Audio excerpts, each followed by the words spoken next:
प्राचीन भारत के इतिहास के अंतर्गत आज हम मौर्योत्तरकालीन धार्मिक व्यवस्था के बारे में जानेंगे। ईसा पूर्व 200 तथा 300 ईस्वी के मध्य धर्म एवं समाज के क्षेत्र में कुछ ऐसे महत्वपूर्ण परिवर्तन हुए जिन्होंने परवर्ती हिंदू धर्म और हिंदू समाज का आधार निर्मित कर दिया।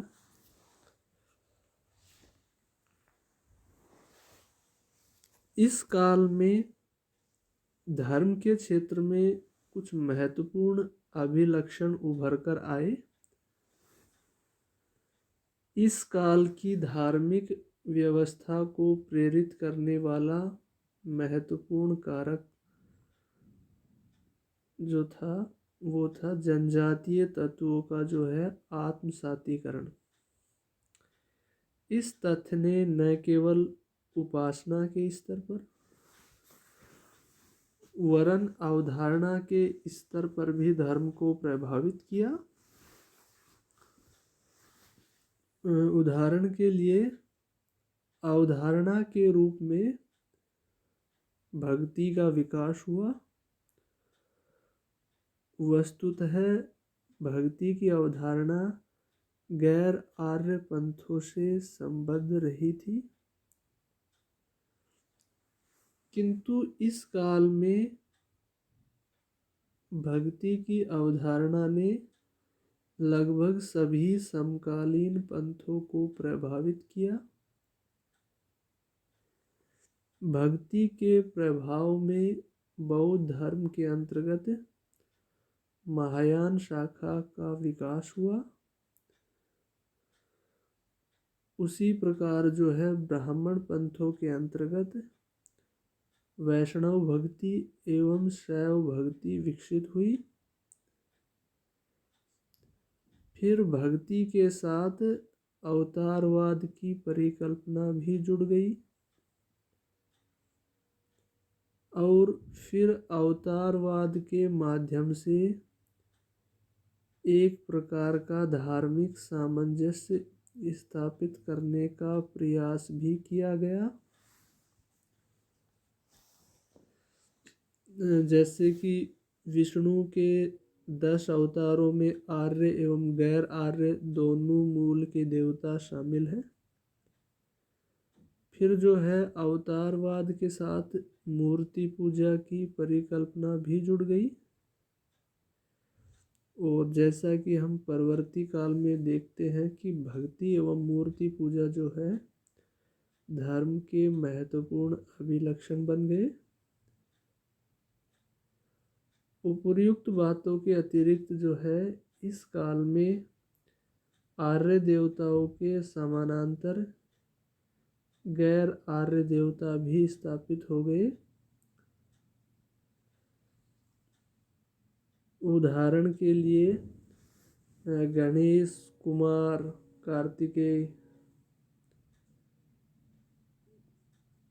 मातृदेवी, वृक्ष पूजा, पशु पूजा, सर्प पूजा आदि आगे से सभी देवता हिंदू धर्म के अंतर्गत जो है देवताओं के रूप में स्वीकृत हुए।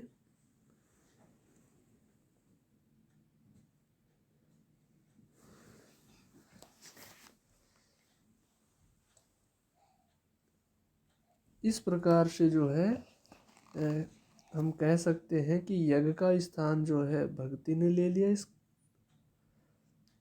और दूसरा जो है ब्राह्मणवादी धार्मिक व्यवस्था में अनार्य तत्वों का आत्मसातीकरण हुआ।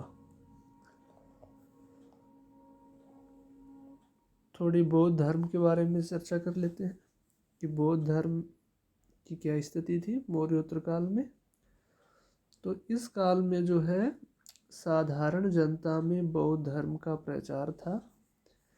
यद्यपि शुंग वंश के शासन काल में बौद्ध धर्म को धक्का लगा, परंतु शुंग शासन काल में ही भरहुत स्तूप का निर्माण हुआ।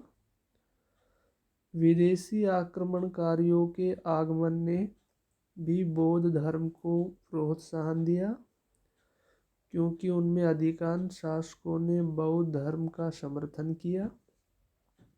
मेनांडर, कुजुल कडफिसस और कनिष्क बौद्ध धर्म के अनुयायी थे।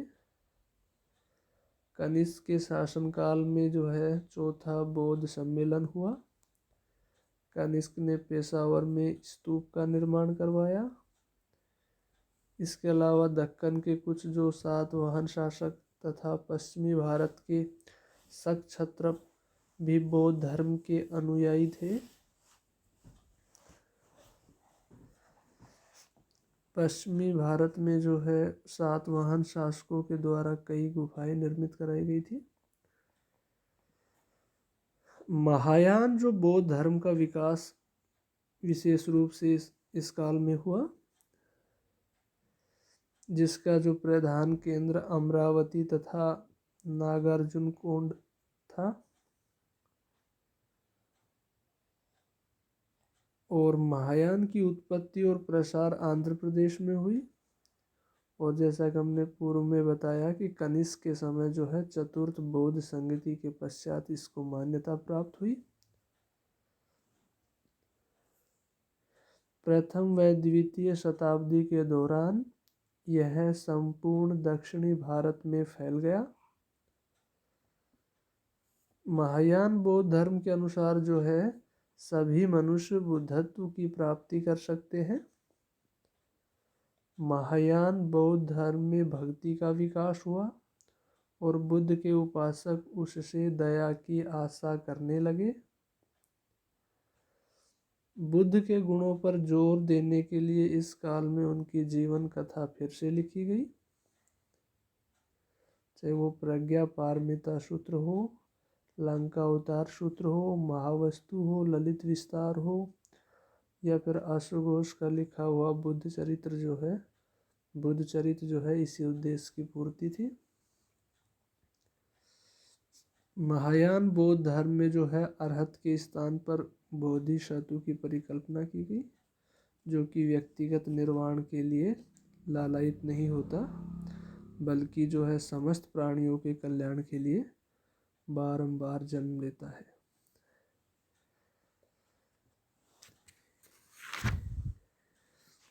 अब हम थोड़ा जैन धर्म की चर्चा कर लेते हैं कि जैन धर्म की जो है मौर्योत्तर काल में क्या स्थिति थी। इस काल में जो है जैन धर्म में भी परिवर्तन हुआ। ईसा की प्रथम शताब्दी के आसपास जैन धर्म में विभाजन हो गया। रूढ़िवादी जैन दिगंबर कहलाए तथा उदारवादी जैन श्वेतांबर कहलाए। कलिंग के शासक जो है उत्साही जैन समर्थक थे। खारवेल तथा उसकी रानी के द्वारा जो है उदयगिरी की पहाड़ी में गुफाएं निर्मित की गई। कुषाण काल में जैन धर्म मथुरा में लोकप्रिय था। मथुरा मूर्ति कला केंद्र में तीर्थंकरों की मूर्तियां निर्मित की गई। तमिल देश में जो है तमिल राजाओं द्वारा कुछ गुफाएं जैन धर्म को अर्पित की गई। जैन धर्म के प्रचार के लिए जैन साधुओं ने जो है राहत सेवा दल संगठित किया। आरंभ में जो है इस सेवा दल का उद्देश्य अकाल और भूखमरी से पीड़ित जैन साधुओं की सेवा करना था, परंतु धीरे धीरे यह राहत सेवा दल धार्मिक सेवा दल में परिवर्तित हो गया और जैन धर्म का प्रचार इसका जो है मुख्य उद्देश्य हो गया।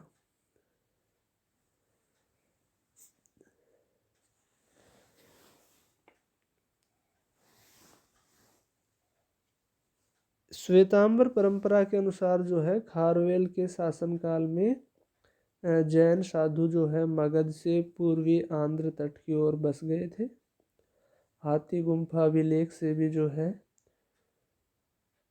इसकी पुष्टि होती है। एक अन्य परंपरा के अनुसार जो है जैन मथुरा में बस गए। मथुरा में जो कंकाली टीला का जो खंडहर है उसका प्रमाण है।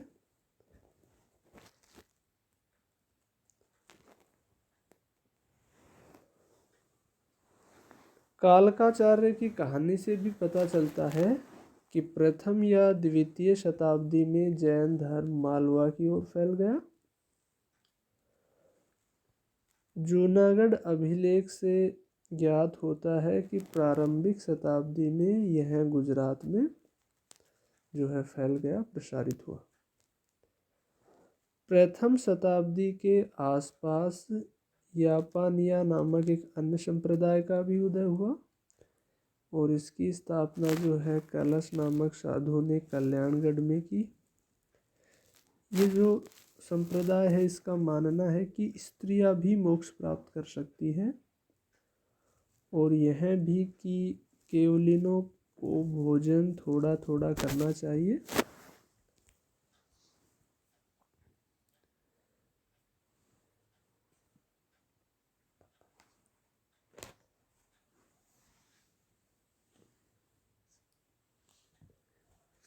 ईसा पूर्व दूसरी सदी में जो है पतंजलि शिव भागवतों की चर्चा करता है, तो इससे यह संकेत मिलता है कि उस समय जो है शिव की मूर्ति पूजा प्रारंभ हो चुकी थी। पतंजलि ने जो है शैव भागवतों के लिए अयस्क शूलिका कहा है। इसका अर्थ होता है कि जो लोहे का डंडा धारण करने वाला।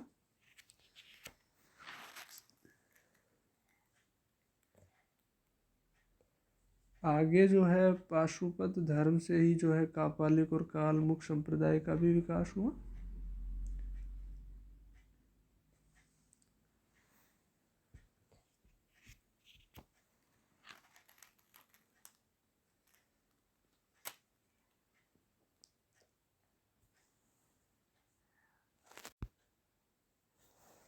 तो इस प्रकार से जो है इस काल में धर्म के क्षेत्र में जो महत्वपूर्ण कारक उभर कर सामने आए वो एक तो जनजातीय तत्वों का जो है आत्मसातीकरण और जो है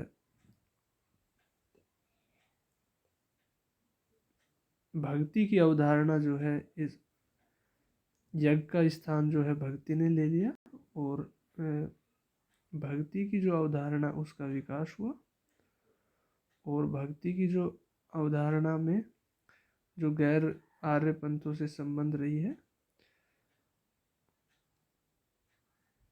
उसमें जो है भक्ति के साथ अवतारवाद की परिकल्पना भी जुड़ी हुई थी और अवतारवाद और मूर्ति पूजा जो है हम देखते हैं कि इस काल में जो है धर्म के महत्वपूर्ण अभिलक्षण बन गए। इसके अलावा जो हमने बताया था कि आर्य देवताओं के साथ जो है गैर आर्य देवता का जो सामंजस्य है वो भी इसी काल में हुआ। तो इस प्रकार जो है हम देखते हैं कि जो ईसा पूर्व 200 से 300 ईस्वी के बीच जो है धर्म में होने वाले महत्वपूर्ण परिवर्तन इतिहास में महत्वपूर्ण भूचिन्ह बन गए।